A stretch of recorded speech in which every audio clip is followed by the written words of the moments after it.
Hey, I'm Sutoni and I'm joined by CCP Larrikin. We have the first match for you today, the Charlatans versus V0lta. The Charlatans have come in at about 50, and they have Abaddon, Prophecy, Augur, Algus, and Rifter. Well, V0lta have come in at about 50 as well, both of them above the plane of the Ecliptic in a Merlin, Caracal, Talwar, Ferox, and Hyperion. Yeah, we didn't really get to talk about the bans here because we're pretty short on time. It looks like V0lta actually were pretty happy going into this all-in setup with our logistic because they actually banned the extra themselves. They wanted to take even though if you ban a logistics on the red side, it means that you're not going to get to pick a logi. So they seem to know what they're doing. We're going to see a lot of DPS, I think, coming in on the V0lta side. That Hyperion is going to be able to instantly MJD onto them as the match is about to start in 5 seconds. Yeah, I'm very excited to see here exactly what V0lta are planning to do without any logistics. And the match has started. Both Yeah, we don't see any MJD effect from the Hyperion so far, so he's not going to MJD him behind. I think it's because the Augur is dual prop, so it's a bit more difficult to land on than the Osprey. We're seeing damage coming in on the Augur straight away, though. It's kind of interesting. I guess the rapid, Caracal and the Ferox are going to try and focus him down while the Hyperion's coming in. Don't see any damage yet coming onto the V0lta side, which is kind of strange since they have the Abaddon on the Charlatan side. Well, meanwhile, the Rifter went in there immediately for a tackle on the Talwar. No, sorry, on the Merlin.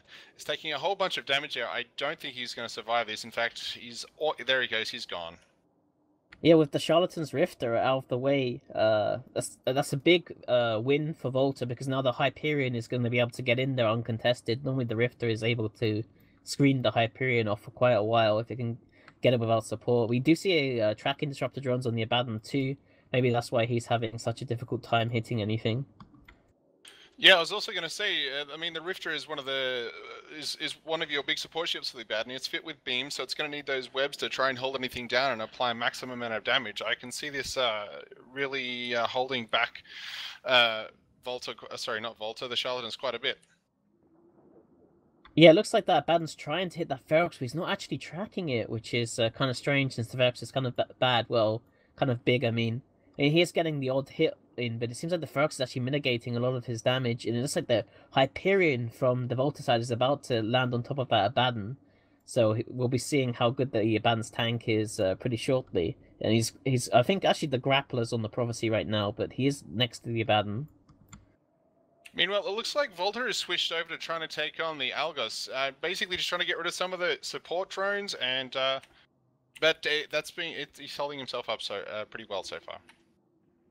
Yeah, the Algus does have those support drones to help rep up the Augur. The idea of this team is mostly that all of their ships aside from the Rift have big drone bays, and they can all support the Augur. But the Augur is now tackled by both the Merlin and the Hyperion, so I'm not sure if he's going to be able to last even with all those rep bots on him. Yeah, I don't think he's going to do very well. There's a whole bunch of damage coming down on top of him right now from... Yeah, it's with the Hyperion and Merlin on top goes. of him, he's just going to take full damage, and there he goes. The Algus is going to get cleared up pretty soon here. I think this is firmly in V0lta's hands, and this is actually a really crucial domination victory for them because the Charlatans were actually number 4 in the positions and V0lta number 3. So by getting this domination victory here, if they don't lose the Merlin like crazily to the Abaddon somehow, and the V0lta's a good team though, so I don't think they'll do that. That'll like firmly keep them in the running for maybe getting second, and they'll definitely not get relegated. Whereas Charlatans losing this match, there's a good chance they might end up getting relegated, end up 5th because Johnny is only 1 point behind them. Does this put V0lta in like a definite position of second, or is it still a playoffs of second place? This will put them in a definite position of second, I believe. Yeah, well, they might come third actually, but they'll definitely if they don't lose anything here, which they probably won't. I mean, even if they do lose something, I think they're definitely not going to get relegated. So I do want to pose a little bit of a question while we watch this. If you're the Merlin pilot right now, I mean, this is kind of up to you. I mean, if you're the Charlatans, you've got a choice here between trying to take down like the Merlin or the Talwar, and trying to at least get some points to the board, stop this being a complete domination victory.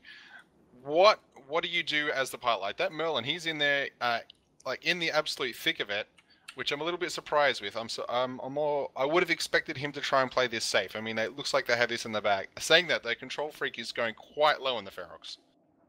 Yeah, now with the prophecy down, hopefully he'll be able to get under this Abaddon's beam lasers, because like the drones are probably tracking him. He does have some rep bots on him, but it looks like he's still taking damage. Actually, if he does lose this Ferox, it's gonna be quite bad for V0lta, because this domination victory is pretty important here. Oh, the Ferox goes down. Charlatans at least not letting V0lta get the domination victory against him. This is pretty big.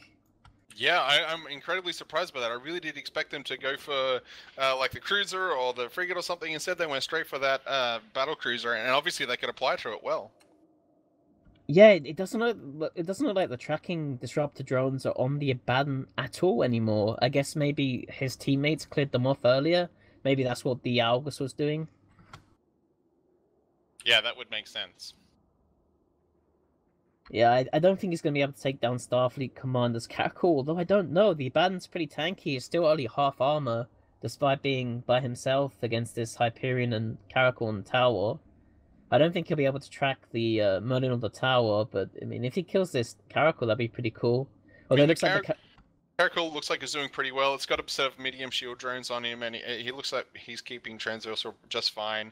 In fact, I'm not even sure if the Abaddon switched over to trying to snipe out the Talwar there, which is probably a little bit of a better target, and got some hits on it at least. Yeah, I think if the Tower's flying correct shouldn't get hit, because he has that 75% reduction in MWC, but the Abaddon's dead. Guess we'll send it back to Apophany in the studio.